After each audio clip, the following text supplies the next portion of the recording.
na yung sinabi daw ni dating Pangulong Duterte, no, na yung ginto, no? Kung hindi ako nagkakamali, Admar, parang ganun yung pagkakasabi. I'm paraphrasing the former president here.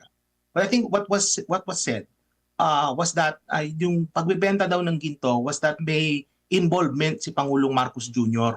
No? Kung ba, may involvement siya dun sa pagbebenta ng ginto. Hindi natin maiaalis yan, Admar. Kasi ginawa na yun ng tatay ni Marcos Jr. eh. Ginawa na yun nung araw, na kung saan na-involve yung dating Bangko Sentral ng Pilipinas, no, yung central bank natin nung araw, na-involve siya sa pagnanakaw, no, nung tatay ni BBM. Na ano na yan, ito documented na yan, ano, marami, hindi sa akin galing yan. Basahin nila yung libro halimbawa ni Primitivo Mijares. Nandun yun, no, sinabi, saka maraming mga ulat na diyan nung araw, hindi yan sa akin galing. Marami ng ano yan, historical evidence diyan na di umano involved ang dating Pangulong Marcos Sr., no, sa pagbebenta ng mga ginto ng Bangko Sentral. So, kumbaga, kung meron ng ganyang unfortunately, no, na merong ganyang legacy yung kanilang pamilya, hindi mo maiaalis ngayon na may pagdududa din. Hindi ba? Merong pagdududa. So, hindi mo maiaalis yun. Kaya, yung sinasabi nila na walang basihan yung statement ni Pangulong Duterte, ni FPRRD, I think yung basis ni dating Pangulong Duterte, Admar, historical yung naging basihan niya. Kung ano yung nangyari sa kasaysayan. First day pa lang sa job ni Yusek Claire Castro, sablay na agad eh. Hindi ba? So I think she wasn't off to a good start, Admar, dun sa kanyang first day pa lang. Ano? At bardagulan na, kung bardagulan, yun yung nakita kong ano eh, na nabasa ko kay Attorney Castro. Ngayon, sa palagay mo ba, yun ang gusto sa kanya ni Marcos Jr.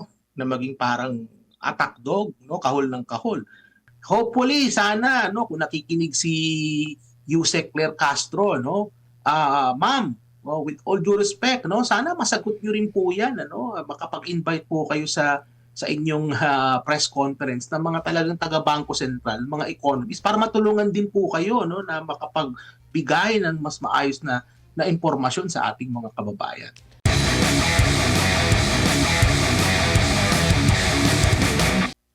Dito tayo, Doc, baka merong mapala na ang Pilipinas ba dito sa panibagong hakbang na ito ng Maharlika Investment Fund na lagi nating pinag-uusapan. Ito yata yung pinakauna ba na narinig mo na investment ng Maharlika Investment Corporation? Anong nakikita mo rito, Doc?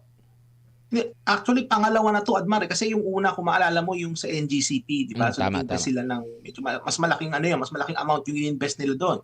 Parang itong investment ngayon sa makilala mining company incorporated or MMCI, ito ay maliit lang eh, relative dun sa size ng fund, ano? So I think it's 75 million.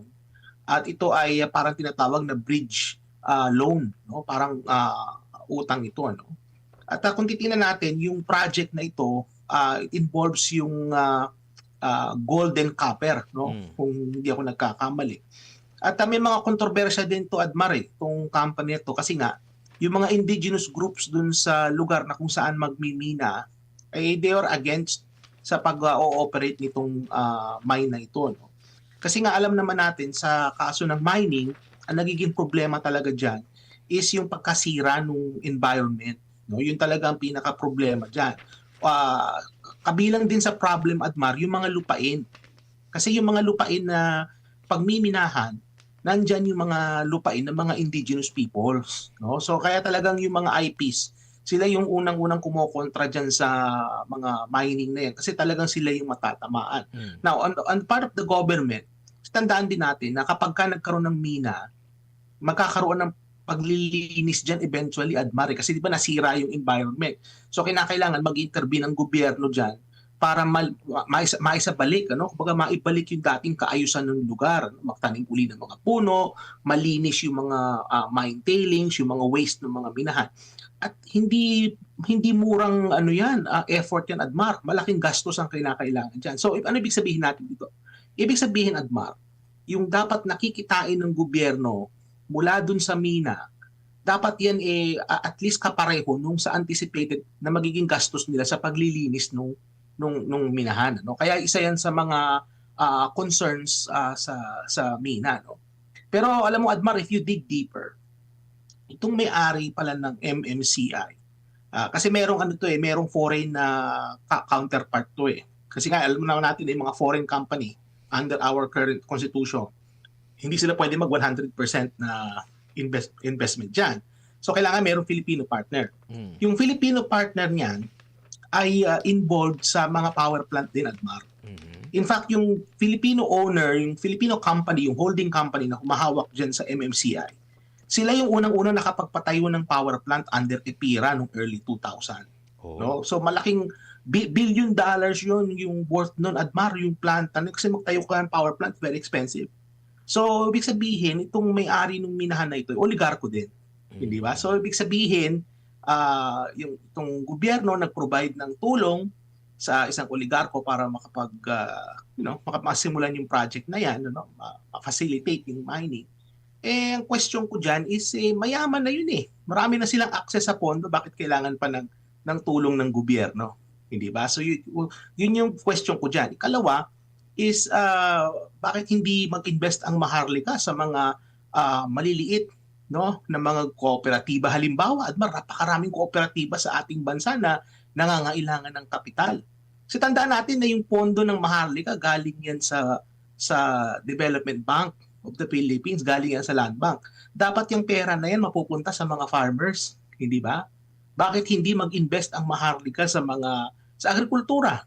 Hindi ba? Considering na nakita natin sa datos, di ba, Admar, ng mga nakarang interview mo sa akin, nakita natin na ang paglago ng sektor ng agrikultura ay halos zero. Hindi ba? May mga quarter na negative pa nga eh. Mhm. So bakit hindi mag-invest ang Maharlika sa agrikultura?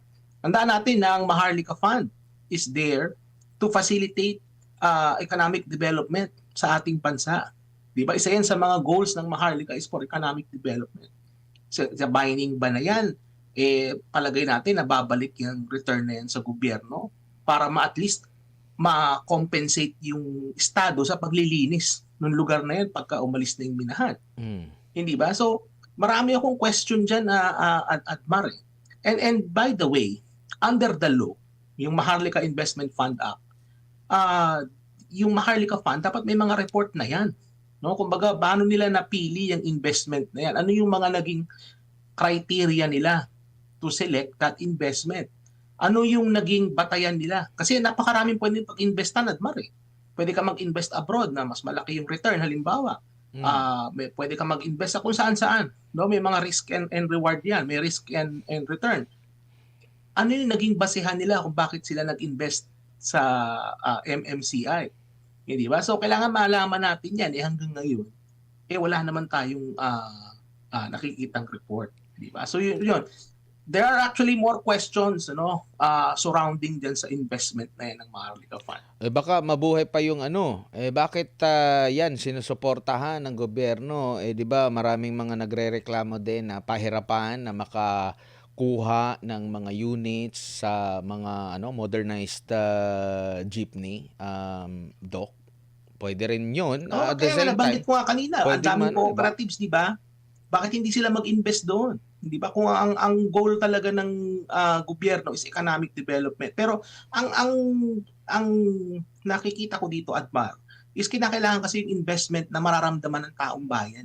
Yun yung kinakailangan diyan, no? Kagaya halimbawa sa NGCP, hindi yan nararamdaman ng taong bayan kasi nga yung investment sa NGCP, NGCP accounts only to less than 5% of your electric bill.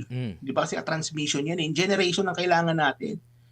Isa sa minahan na yan, mararamdaman ba yan ng ordinaryong mamamayan? Baka, Doc, diba? So, baka nga ang mangyari dito, Doc, ang magiging kita dito ng gobyerno mapupunta din para doon sa ayudahan.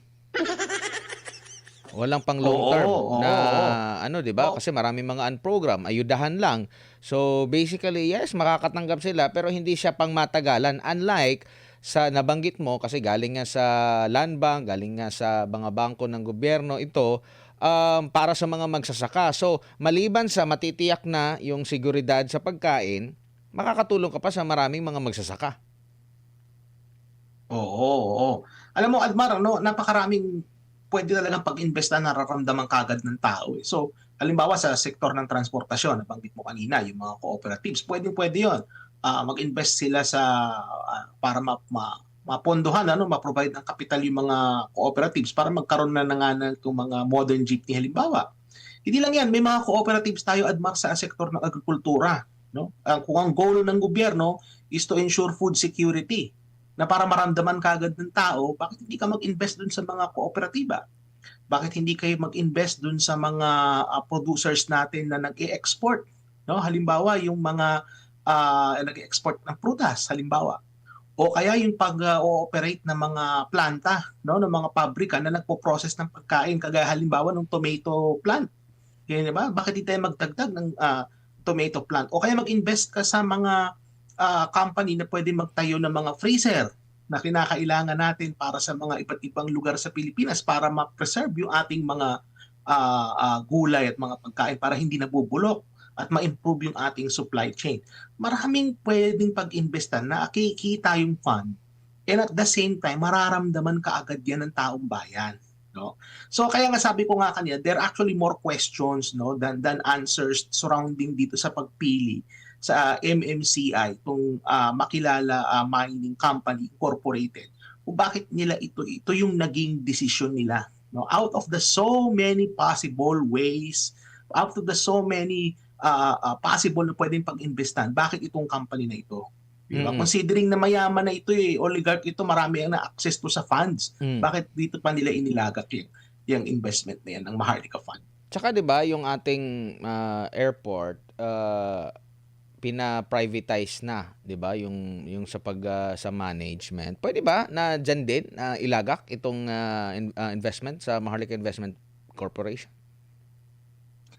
Given the size of the fund po, pero ang pwede lang, Admar, in theory kasi nga kaya naman ng fund. Kaya lang ang advice ko diyan, hindi nila pwedeng ilagak yan diyan lang sa airport kasi malaking investment yung kailangan sa airport, Admar. Malaki yan.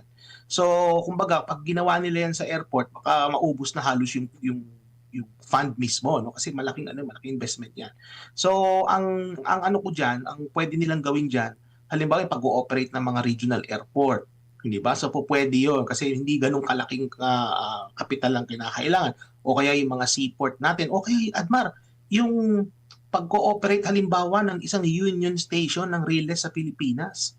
Di ba? Kasi ang plan nila is magkakaroon ng parang rail connection. Kagaya ng plano ni Pastor, di ba? Yung plano ni Pastor is to connect all the Superhighway. islands with infrastructure, no? Kasama dyan, Admar, kailangan magtayo ng tinatawag na parang union station. So yung union station na yan yung stasyon na nagpo-connecta sa mga major na mga relays. Halos lahat ng bansa na merong efficient, no, at maayos na railway system, merong mga union station, Admar. No? Kagaya halimbawa sa China, no, pagpakita mo yung pinaka main rail station sa Beijing, Admar, mamamangha ka, mas malaki pa sa NAIA, no, yung pinaka rail station nila. Yun yung nagko-connect sa maraming train. So, these are some examples of investments na pwedeng paglagakan ng Maharlika. Naramdam kagad ng tao, makakatulong kagad sa mga mamamayan. Kaya nga, ang question ko talaga dyan is ano yung naging basis nila? Alam mo, ito yung mga tinatanong dapat, Admar, ng ating mga congressman. With all due respect to them. Kasi, alam mo, bahagi yan ng mandato nila which is to oversee the Maharlika Fund. Di ba? Sinong ino-oversee nila? Si Vice President Sara Duterte. Di ba? Sinong ino-oversee nila? Si Pastor Kibuloy. Sinong ino-oversee nila? Yung prangkisa ng SMNI. Sinong ino-oversee nila? Yung mga vloggers. Hindi ba? Sinong ino-oversee nila? Yung mga kritiko. So, kumbaga, yung efforts nila, puro pamumulitika, Admar, hindi para sa long-term na kapakanan ng taong bayan yung nakikita ko na ginagawa nila. Puro pamumulitika yung ginagawa nila at the expense of economic growth, at the expense of economic development ng ating bansa. Oo, sabi nga dito ni Nath sa Dubai daw, Dubai has union station. Di mapapasana all ka na lang talaga nabanggit mo sa sektor ng ating agrikultura. Parang meron na yata silang solusyon doon At ang solusyon doon, importasyon. No? Kaya ang problema ngayon, kung nagkakaroon, ang pinaka-recent ngayon, Doc Mike, biglang baba ang presyo ng mga kamatis mula sa 300 noong January, 'di ba? Parang malaginto yung presyo. Ngayon bumaba ito sa nasa 30 pesos to 40 pesos na lang ang kada kilo. At umabot pa sa punto na hindi na pinapipitas na mga may-ari ng plantasyon ng mga kamatis kasi kung magpipitas daw sila, 5 piso kada kilo yung ibabayad nila doon sa tagapitas. Dati, 4 na piso yun. Kumbaga, 4 na piso yung bentahan nito. Parang malulugi pa sila ng piso. So, ibig sabihin, mas marami ngayon yung supply ng kamatis. Anong gagawin na naman natin na yun? At isang produkto lang ito. Marami tayong nakukuhang mga balita na lang na doon na lang nababalita pag pinatatapon eh. Nabanggit mo nga, kulang tayo doon sa pagproseso nito. And in fact, pag export ka pala ng produkto, Doc Mike, mas mahal pala pag na-process na. Mas malaki yung pwede mong course. kitain kaysa doon sa raw lang na ipapadala mo doon sa bansa. Doc? Ang tawag natin dyan, Admar, is value added. No? Kasi pagka pinrases na yung kamatis, halimbawa, ito ay naging tomato sauce, okay, naging tomato paste yan, mas malaki yung ambag niyan dun sa value ng produkto. Kaya malaki yung value added. Kaya pag binenta na yan sa atin, kapag naging delata na, halimbawa, in-import natin, Admar, yung kamatis na galing Pilipinas na pinroseso sa ibang bansa at naging tomato sauce at naging tomato paste at yan in-import natin, mas malaki yung gastos natin. Export. Kaya nga, these are examples, Admar, ng mga posibleng pag-investa ng Maharlika Fund. Isang halimbawa nito is yung tomato plant. Halimbawa, yung pagpoproseso ng kamatis, yung mga sinasabi ko nga kanina, yung mga freezer, yung mga cold storage na sinasabi natin, yan ang mga kinakailangan. Kasi alam mo, at Martin mo, nabanggit mo nga kanina, yung presyo halimbawa ng kamatis, very volatile eh. Masyadong mahal sa ibang buwan, masyadong mura sa ibang buwan, malaki yung swing ng presyo. Hindi dapat ganun yan. Dapat ang presyo ng mga produktong agrikultura, ng mga basic, kagaya ng mga ginagamit ng mga nanay natin sa bahay, mga ordinaryong Pilipino na nagluluto at ang gigisa, kailangan yan stable ang presyo niyan. So, paano mo masastabilize yung presyo niyan? Kailangan ma-manage mo yung supply ng maayos. So, halimbawa, yung time na marami yung harvest, lagay mo siya sa cold storage. Tumatagal naman ng kamatis, Admar, kapag ka-cold storage mo yan, tumatagal yan. Pwede mong i-process yung iba para maging tomato sauce or tomato paste. That way, ma-stabilize mo yung supply. At pag na-stabilize mo yung supply, ma-stabilize mo yung presyo. Kaya nakikita natin, paiba-iba yung presyo eh. Pataas bumababa kasi hindi stable na yung supply at nasasayang. Alalaman lang natin, Admar, na bulok na lang yung kamatis, tinatapon na lang ng mga farmers yung kamatis nila kasi nga, masyadong marami. Diba? Nasasayang lang. Doc, gaano kahalaga So, yung sa analytics, yung mga datos po? At kasi ang nangyayari nung natanong ko minsan yung taga BPI ba yon, naalala ko one time. Kasi sabi ko, meron naman kayong mga data. Ito bang data ninyo ay kaya ninyong ma-produce ng real time? Mabilisan? Kasi kung real time, nakikita mo yung actual na mga pangyayari, pwede kang makapagplano sa hinaharap na maiwasan mo yung mga oversupply o di kay kakulangan ng supply. Kasi ang nangyayari, pag tumaas na yung halaga ng kamatis, marami magtatanim ng kamatis. Tapos sabay-sabay na naman sila biglang bagsak kasi maraming mga na-harvest na ng mga kamatis kasi ang tingin nila mahal yung kaya gusto nila na magbenta sila. So parang hindi nakikita yung real time na pwedeng mapag-aralan ng nasa gobyerno para ma-manage nila ng husto. Hindi yung sabi mo nga, medyo mabilis pang pagtaas, mabilis din yung pagbaba, lugi din yung ating mga magsasaka. Alam mo kasi ang importante, Admar, sa tinatawag nating pagpaplano ng mga polisiya ay yung ebidensya. Yung tinatawag nating evidence-based policy making. So kumbaga, pag gagawa ka ng mga polisiya, kailangan backed up yan ng mga datos. At preferably, yung mga datos na yan, real-time, kagaya na banggit mo, accurate yung mga data. Diyan na nga papasok, this is again another opportunity for the Maharlika Fund. Dami ko nang binigay na advice sa kanila, is, ito, Admar, yung sa digitalization ng agriculture. So halimbawa, merong app na kung saan itong mga farmers natin, pwede sila mag-login.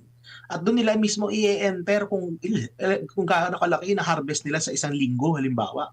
So linggo-linggo meron datos na pumapasok sa gobyerno in terms of harvest. And from there, mapaplano nila kung ilan ang pwedeng ilagay sa storage, kung ilan yung pwedeng munang ibenta ngayon para ma-stabilize yung supply, ilan yung pwedeng idalhin sa pabrika para ma-process. Kumbaga mas magiging efficient, no, yung mga polisiya kasi nga merong datos. And again, diyan na naman tayo nagkakaroon ng kakulangan, di ba? Nabanggit ni Pangulong Marcos Jr. noong 2022 na ang isa sa kanyang mga pinaka-priority is yung digitalization, di ba? Yung sa sektor ng agrikultura, pwedeng-pwede yan i-digitalize at pwedeng-pwede yan na gawa ng paraan, halimbawa ng DICT, tsaka ng Department of Agriculture, na kung saan na magkakaroon ng real-time data gathering. Hindi mo na kailangan magpadala ng tinatawag natin mga enumerators. So yung mga enumerator kasi yan yung talagang tao na pupunta sa mga farm, may dala silang papel, i-interviewin yung mga farmer. Hindi na kailangan yan ngayon. Yung mga farmers natin, may mga cellphone yan, mga nagpe-Facebook yung ating mga farmers. Medyo high-tech, proficient na rin naman yung ating mga farmers ngayon. No? So through the mga apps na yan, pwede nating magamit yan, no, para makapag-gather tayo ng data real time. Hindi ko alam kung bakit hindi ito ginagawa ng ating gobyerno, considering na meron namang pondo at may budget para gawin yung mga bagay na yan. Napag-usapan natin to, Doc, kasi naalala ko during bago matapos yung past administration, di ba, binuksan ng China yung market. Gusto nila na mag-angkat ng iba't ibang mga produkto maliban dito sa saging na usual nilang inaangkat dito sa Pilipinas, pati yung durian. Nung nakapanayam namin ang taga-durian industry, nabanggit nila na yung kaya nating ma-harvest sa buong bansa, sa mga lugar na merong mga durian, ano pa ito hindi sasapat doon sa demand na kanilang pwedeng bilhin.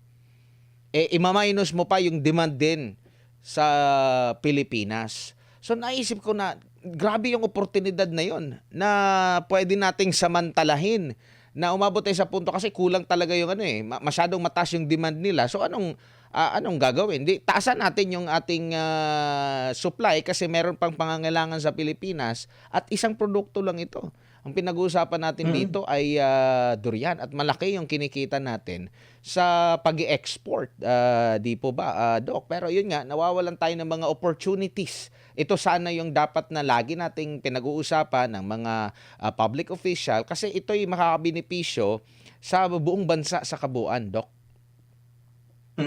Alam mo, isa nga sa mga pinaka magandang na-achieve ni dating Pangulong Duterte was to diversify yung ating mga trading partners. Kagaya nung nangyari nga sa kaso ng mga prutas, nagkaroon tayo kagad ng napakalaking market which is China.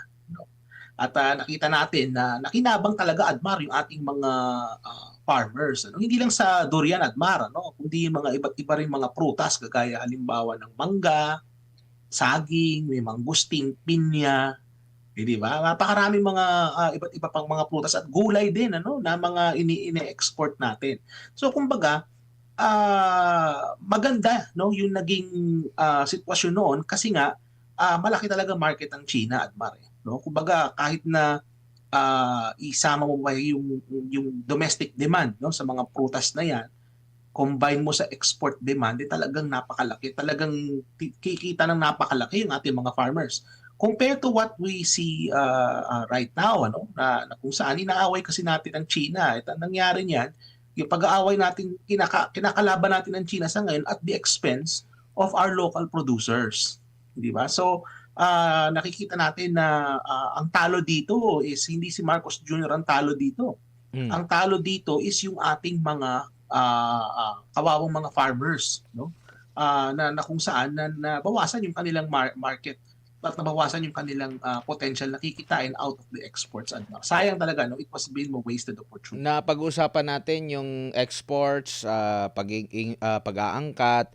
Ang pinakabago naman ngayon na balita, yung National Dairy Authority planong mag-angkat ng mga dairy animal, ng mga baka, kung saan ang target nila by 2028 ay makamit yung 5% milk sufficiency ng ating bansa mula 1% ang ano ngayon yung ating milk So, ibig sabihin, sufficiency. Admar, 99% inaangkat natin. Kasi kung 1% sufficient ka, 99% inaangkat mo. So, kung Oo. 5% sufficient, 95% you're importing. Oo, tapos Hindi ba? So, yun yung merong sitwasyon natin. meron pang paghahambing. Kasi sa Vietnam daw 40 to 45% na. Napakalayo na ng Pilipinas. 'Di ba? Oo, Agricultural napag capital. iwanan kasi nga alam mo, Admar, ito yung ating kasi nga ito, sa mga kaso ng dairy, Admar, kinakailangan diyan is talagang meron kang lupa na malawak. So, kagaya halimbawa nakita natin sa kaso ng New Zealand. So, yung New Zealand, kagaya ng Pilipinas, pulo-pulo rin yan archipelago, isla din yan New Zealand, ano? Pero makikita natin in terms of dairy, malakas sila sa dairy. So, anong meron sila na wala tayo? Unang-una, yung populasyon nila maliit lang. So, meron silang island pero maliit din yung populasyon, hindi kagaya sa atin na talagang napakalaki ng populasyon. Ikalawa, maayos yung kanilang land use policy. So halimbawa kapag ka nagkaroon ng zoning, halimbawa kung itong lupay na ito allocated ito for grazing, ang tawag nila Mm. diyan mga baka kung saan pwede maglakad-lakad yung mga baka, kumain ng damo, grazing land 'yon. Sa kaso sa Pilipinas, yung grazing land natin naging subdivision na. Hindi ba? So sana ngayon maglalamierda yung mga baka? Wala na, hindi ba? So kaya sa kaso natin, imbis na tayo ay maging supisyente sa dairy, tayo nag-aangkat, 99% inaangkat natin. Hindi lang yung fresh milk. Kasi yung fresh milk, Admar, ano yan galing yan sa atin yung fresh milk. Pero Mm. yung Powder. processed milk, yung milk Powdered, powder, oo. at saka yung mga delata na mga gatas, ini-import natin yan, Admar. So parang kagaya 99% din yan sa napag-uusapan natin na mas malaki yung kita niyan kung na-process na. It so happen na nag-aangkat tayo ng ganyan. So malaking kita yung Oo. pinag-angkatan talaga natin. Oo. So sa kaso naman natin, ang gatas natin nanggagaling yan ng Australia, nanggagaling yan ng New Zealand, kasi nga yan yung mga malapit na pinanggagalingan ng mga produktong yan. At saka Admar, yung klase kasi ng baka na meron sila kumbaga yung yield sa gatas mas marami kaysa yung sa mga kaysa sa mga baka Hindi ba na malnourished yung ano natin dito? pwedeng mamuhay sa Pilipinas. So kasi malamig may mga lugar na malamig. Iba yung uri ng baka na meron sila. Kumbaga malaki yung yield. So meron silang advantage din diyan. Mm. Pero it doesn't mean na hindi tayo pwedeng maging sufficient kasi nga yung Vietnam nga mas mataas yung level of sufficiency Yun nga kaysa sa atin. Mm. So ang kinakailangan mangyari diyan is magkaroon tayo ng kagaya ng banggit ko nga kanina, investment sa sector na yan. Kagaya halimbawa yung Maharlika, that is another opportunity for Maharlika to invest sa dairy sector. Ikalawa is kailangan natin ng lupain. So kailangan mo ng effective at maayos na land use policy na maayos yung implementation. Mm. At ikatlo, kinakailangan dyan ng suporta ng gobyerno in terms of tax incentives, para ma-incentivize yung ating mga local farmers na mag-raise ng mga cattle para magkaroon ng gatas. At saka yung processing na rin, Admal, yung pagpo-process ng raw na gatas, magiging delata siya, magiging condensed milk, magiging cream, at magiging evaporated milk, at saka yung milk powder. Mm. Pero ang meron tayo, Doc, is ginto sana. Kaso, Ang meron tayo ngayon, si Yusek Claire Castro. Yun ang meron tayo ngayon. Yan ang ating flavor of the day, si Yusek Claire Castro. pero balikan natin itong kasi nabanggit din kamakailan sa indignation rally na pinangunahan ni President Rodrigo Duterte doon sa Cebu City. Yung nabanggit niya yung ating gold reserve natin na pinagbibenta. Balikan lang natin, Doc. Ano ba itong gold reserve? Anong kahalagahan nito sa isang bansa? Kailan natin ito ibebenta? Kailan din tayo bibili? At kumbaga, maliban sa kahalagaan, anong tulong nito? Pwede ba nitong mapalago yung ekonomiya pag nagbenta or ano man, Doc? Balikan lang natin ito para at least may gabay lang ating mga Magandang usapin yan, Admar. Kasi nabanggit nga ni Yusek Claire Castro, yung pagbebenta daw ng Bangko Sentral. Yan using her words, it's used to parang to pump the economy, pumping the economy, yun yung ginamit niya na phrase diyan, so paliwanag natin kung ano ba talaga itong ginto na ito. And nabanggit din pala ni Yusek Castro, Admar, na kung meron daw bang economic advisor si Pangulong Duterte na pwede magpayo sa kanya. Si Pangulong Duterte, hindi na niya kailangan ng economic advisor. No? Dating presidente na yan eh. Hindi naman niya magiging presidente kung hindi niya alam yung mga bagay-bagay na yan, di ba, Admar? At naging presidente na yan, he knows that. Mm. So, kumbaga, hindi na niya kailangan yung mga kagaya ko, no, na magsasabi sa dating Pangulo kung ano yung economics ng pagkikip ng ginto ng isang bansa. Pero dahil nandito na tayo sa usapin na to, sasabihin ko na rin. No? So ano ba ang purpose ng gold reserve? Yung gold reserve na yun, Admar, isa yung nakakatulong sa Bangko Sentral, no, para maging liquid siya. No? Kumbaga yan asset yan. So alam naman natin na ang ginto, yan ay stable na asset. So ibig sabihin ng stable, kumbaga kapag ka nagkakaroon ng volatility sa mga merkado, safe na asset ang ginto. So, kumbaga yung ginto, kung maglalaga ka ng investment dyan, bagamat makikita natin na medyo mabagal yung kanyang pag-appreciate ng value, pero steady siya. No? Kumbaga safe talaga yun na asset. Kaya yung mga central banks sa buong mundo, nagtatago pa rin sila ng ginto as a way, as a hedge, no? Kumbaga as a safe investment. So, yan yung sitwasyon, ano? May lahat ng bansa, halos lahat ng bansa actually na may mga bangko sentral, may gold reserve yan. No? Siyempre, paiba-iba yung reserve based sa kanilang mga pangangailangan. Pwedeng ibenta yan ng mga bangko sentral, Admar. So, halimbawa, kung maganda ang value ng gold, pwede nilang ibenta yan. Pag mura ang gold, bibili sila. Kasi nga parang investment din yan. No? Pero aside from that, may iba pang purpose kasi, Admar, ang pagkikip ng gold reserves. Ito'y parang pananggalan natin yan sa mga volatility sa merkado, lalong-lalo na sa exchange rate. Kasi tandaan natin na kapag ka ang exchange rate halimbawa ay gustong stabilize ng Bangko Sentral, pwede silang magbenta magpasok ng US dollars sa exchange rate market para ma-stabilize yung palitan. At yun yung ginagawa ng Bangko Sentral natin for the longest time. Nag-i-intervene sila sa merkado. Kaya makita mo, Admar, hindi pumapalo ngayon ng 60 yung ating palitan eh. Nagpi-59 lang, di ba? Hindi pumapalo ng 60. Kasi ang ating Bangko Sentral, makikita mo sa takbo ng datos, nag-i-intervene yan sa merkado. So ibig sabihin, Admar, kinakailangan ng Bangko Sentral ng US dollars para mag-intervene. So saan sila kukuha niyan? Well, meron silang tinatawag na GIR.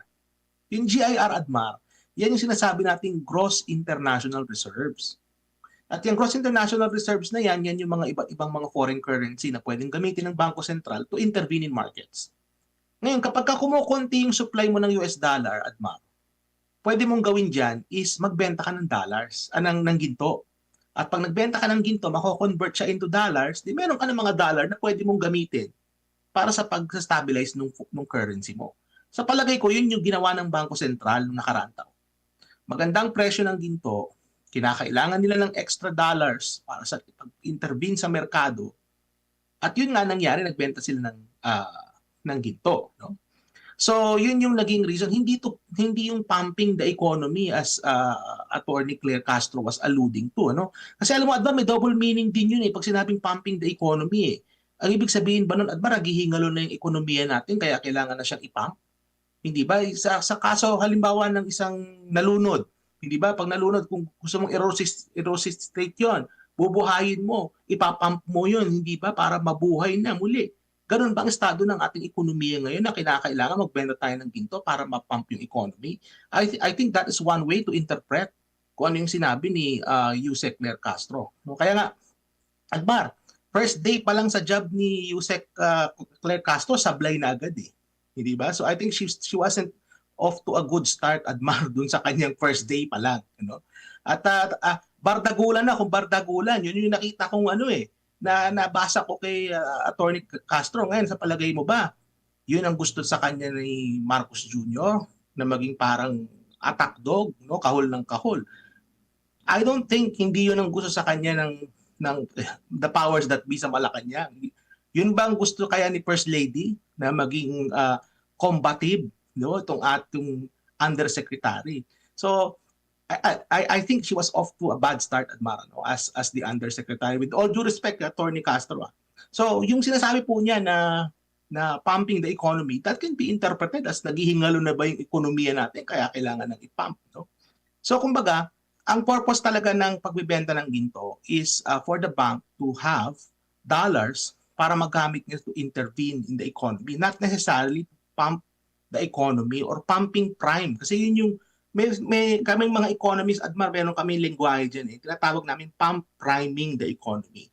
Usually, in pump priming the economy, that involves government spending. So mag-spend yung gobyerno para lumago yung ekonomiya. Yun yung tinatawag natin pump priming or pumping the economy na sinasabi. Hindi intervention ng Bangko Sentral. Yun, kasi nga, may dalawa kasing polisiya, Admar. Merong monetary policy at may fiscal policy. Yung monetary policy, yan yung polisiya ng Central Bank. Yung fiscal policy, yun ang polisiya ni na Martin Romualdez, ni na Marcos Jr., which is on the government side of things. Magkaiba yun. Di ba? Yun yung hindi alam yata ni Attorney Castro nung sinabi niya yung pumping the economy. At ito pa, Admar, ha? Sinasabi nila dito na yung sinabi daw ni dating Pangulong Duterte na yung ginto, no? Kung hindi ako nagkakamali, Admar, parang ganun yung pagkakasabi. I'm paraphrasing the former president here. But I think what was said was that yung pagbebenta daw ng ginto was that may involvement si Pangulong Marcos Jr. No? Kung ba, may involvement siya dun sa pagbebenta ng ginto. Hindi natin maiaalis yan, Admar. Kasi ginawa na yun ng tatay ni Marcos Jr. Ginawa na yun nung araw, na kung saan na-involve yung dating Bangko Sentral ng Pilipinas, no? Yung central bank natin nung araw. Na-involve siya sa pagnanakaw, no, nung tatay ni BBM. Ano na yan? Ito documented na yan, marami, hindi sa akin galing yan. Basahin nila yung libro halimbawa ni Primitivo Mijares. Nandun yun, no? Sinabi, saka maraming mga ulat na dyan nung araw, hindi yan sa akin galing. Marami ng historical evidence dyan na di umano involve ang dating Pangulong Marcos Sr., no, sa pagbebenta ng mga ginto ng Bangko Sentral. So, kumbaga, kung meron ng ganyang unfortunately, no, na merong ganyang legacy yung kanilang pamilya, hindi mo maiaalis ngayon na may pagdududa din. Hindi ba? Merong pagdududa. So, hindi mo maiaalis yun. Kaya, yung sinasabi nila na walang basihan yung statement ni Pangulong Duterte, ni FPRRD, I think yung basis ni dating Pangulong Duterte, Admar, historical yung naging basihan niya. Kung ano yung nangyari sa kasaysayan. Opo. Basahin ko lang yung naging respond ng Bangko Sentral ng Pilipinas dito, and I quote. Sige, basahin natin. The country's gross international reserves, including gold, are held and managed solely by the BSP in order to maintain the international stability and convertibility of the Philippine peso. Nabanggit mo yan kanina, Doc, para ma-maintain natin yung palitan ng piso. And meet any foreseeable net demands on the Bangko Sentral for foreign currencies. At sinasabi din ng Central Bank na parang common practice na rin ito, no? Sabi dito, gold prices tends to move in the opposite direction of other assets. However, gold prices can be volatile and gold earns little interest and has storage cost, so central banks don't want to hold too much. Kaya kailangan nila na magbenta. Anong masasabi mo dito, Doc? Bakit ngayon lang nila sinabi yan? No? Kasi ang matagal na yung pagbebenta ng ginto rin. At nakaraan taon pa yan. Kumbaga kung hindi pa nagsalita si dating Pangulong Duterte tungkol sa bentahan ng ginto, hindi pa magre-release ng clarificatory statement ang Bangko Sentral. Pero last September pala, Doc, ito yung kanilang release, di ba? Nabalita yon, napag-usapan natin yon, yung binalita sa Bilyonaryo ba yun? Last year. Last year. Nagpalabas sila ng September 24 na press release at ang sabi dito, and I quote, the Bangko Sentral ng Pilipinas sold gold during the first half of the year, 2024 ito as part of its active management strategy of the country's gold reserves, which form part of the country's gross international reserves or GIR. The BSP took advantage of the higher prices of gold in the market and generated additional income without compromising the primary objectives for holding gold, which are insurance and safety. Amid the gold sales, the country's GIR has remained robust, with the end August 2024 figure rising to $107.9 billion from $103.8 $8 billion as of end of December 2023. The GIR level provides adequate external liquidity buffer and is equivalent to 7.8 months of worth of imports of goods and payments of services and primary income. It also represents 6.0 times the country's short-term external debt based on original maturity and 3.8 times based on residual maturity. Ito yung 2024 September nila na press release, Doc, kaugnay doon sa pagbenta nila ng ginto. Ayan, malinaw, Admar, na ang naging mensahe ng Bangko Sentral was related dun sa pagmamanage ng GIR, ng Gross International Reserves, at nung dami ng US dollars, the foreign currency na meron tayo. Kumbaga, nabanggit ka nila yung import cover eh. So yung import cover natin is 7 to 8 months. No? Pero ang question ko dito kasi, Admar, alam naman natin na ang presyo ng ginto, patuloy lang itong tumataas. No? Kumbaga, safe investment kasi ang ginto, Admar eh. So ang ibig sabihin nito is kung ginto is a safe investment, bakit sila nagbebenta? Ano yung pinaggamitan nila nung binenta ng ginto? Saan napunta yung binenta? Kumbaga nabenta nila yun na convert into US dollars. Ginamit ba nila ito sa pag-intervene sa merkado? So sa palagay ko, ginamit nila yon, no, sa pag-i-intervene sa market. No? Yun yung purpose talaga ng pagbebenta ng ginto. It's far from pumping the economy, Admar. No? Malayo yun doon. Kasi yan ay bahagi na talaga yan ng ginagawa ng isang bangko sentral. But the question becomes, Admar, tandaan din natin, kung maalala mo, Admar, napakalaki nung napakaraming binenta relative to sa size ng ating reserve. No? Kumbaga parang nung time na yun, kung di ako nagkakamali, talagang kumonti talaga yung reserve na meron tayo. So ang tanong ko nga noon, maalala ko yung interview na yun last year at marapag-usapan natin, was that bakit ganun kalaki yung binenta? Considering na ang ginto, tumataas naman talaga ang value. Kumbaga, kung hindi mo binenta yung ginto, Admar, tataas pa yung value nun. So ano yung naging urgent need nung time na yun kung bakit ibinenta yung ginto? So ba, yun yung question dyan. So ginamit ba yun to intervene in the market? Only the Bangko Sentral knows. But as an economist, I know na isa yun sa mga main reasons kung bakit nila ginawa yun, which is to convert that into US dollars. Now, in terms of the other suspicion, na kung saan may mga nagsasabi, kagaya sila dating Pangulong Duterte, that Marcos Jr. may have a hand, may have an influence sa pagbenta ng ginto. Based sa kasaysayan, Admar, hindi natin mayaalis sa mga tao na magduda. No? Hindi natin mayaalis yan. Kasi nga, kung tingnan sa kasaysayan, hindi bali sa Admar kung ibang tao yung involved eh. Ang involved yung tatay ng ating current na president, siya ang involved dun sa sinasabi na mga alam mo yun, na pagbebenta ng ginto nung araw. No? So hindi mo mayaalis na hanggang ngayon may pagdududa. Doc. No? So yun yung basa ko diyan. Oo. May ipapakita lang ako na datos na ginamit natin ito noon. Ito. Ayan, ito ay yes, tama ka. ito ay mula sa World Council, saglit lang ha. World Gold Council, no, inilabas ng bestbrokers.com at lumalabas po dito na numero 1 sa buong mundo ang Pilipinas sa nagbenta po ng gold. Kung sinasabi nila na maganda ang bentahan ng gold at sinamantala ng Pilipinas ito, bakit Pilipinas lang talaga ang nagbenta ng napakaraming ginto? Hindi ba ito nakita na oportunidad ng iba pang mga bansa? Doc, ano nakikita mo dito? Alam mo, ito sana maganda kung meron talaga tayong responsible na media. Alam mo, Admar, meron ba kayong representative sa Malacanang press corps? Kasi these are critical questions that should be asked sa ating Pangulo. Maganda sana, Admar, kung may SMNI dun sa Malacanang at nakapagtanong ng mga ganitong klaseng tanong. Kasi kitang-kita natin sa datos na kung saan out of the many countries, kasi nga kung systemic yan, Admar, tama ka.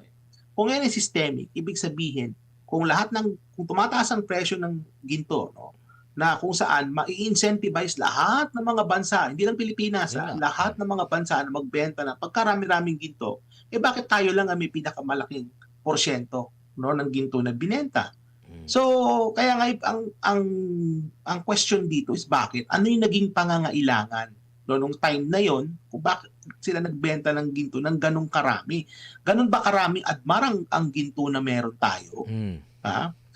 Ito nga, alam mo, speaking of ginto, Admar, si Donald Trump at si Elon Musk, sinasabi nila, gusto nilang i-audit yung Fort Knox. Mm. Alam mo ba, Admar, yung Fort Knox? Yung Fort Knox, yan yung nag-hold ng ginto ng US Federal Reserve. Nandyan yung mga ginto kasi may mga nagsasabi baka wala na raw ginto dun eh. So gusto nilang magkaroon ng audit at nakita ko pa sa internet, no? Nakita ko pa na ito baka fake news ito, no? Baka ma-confirm din to later. Gusto daw ni Elon Musk na i-live stream yung kanilang pag-audit ng mga ginto sa Fort Knox. Maganda sana kung i-live stream yon. I think that the same thing that our central bank needs to do, which is transparency, Admar.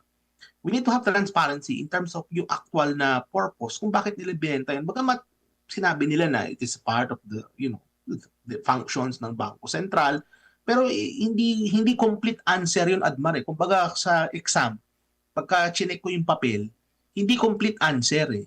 Kasi ang complete answer dyan is ano yung naging pinaggamitan ng ginto. No? Saan napunta yung proceeds ng pagbebenta ng ginto?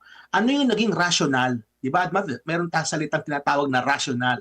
Ano yung naging rational sa pagbebenta ng ginto nung mga panahon na yun? At bakit compared sa napakaraming bansa, bakit tayo ang merong pinakamalaking porsyento ng ginto na binenta nung mga panahon na yun? Ano yung unique sa atin nung mga panahon na yun kung bakit nangyari yan? Ano? So, hopefully, sana, no, kung nakikinig si Yusek Claire Castro, no, ma'am, with all due respect, no, sana masagot nyo rin po yan. Ano? Makapag-invite po kayo sa inyong press conference ng mga talagang taga-Bangko Sentral, mga economists, para matulungan din po kayo no, na makapagbigay ng mas maayos na impormasyon sa ating mga kababayan. Doc, maraming salamat sa iyong oras at panahon. Sa ulitin po, ingat po kayo. Maraming salamat, Adman, sa pag-imbita sa akin. Mabuhay ka, mabuhay po ang bansang Pilipinas. Ang ekonomistang si Dr. Michael Bato po, mga kapartner, ang ating nakasama. At syempre, gaya ng nabanggit ko kanina,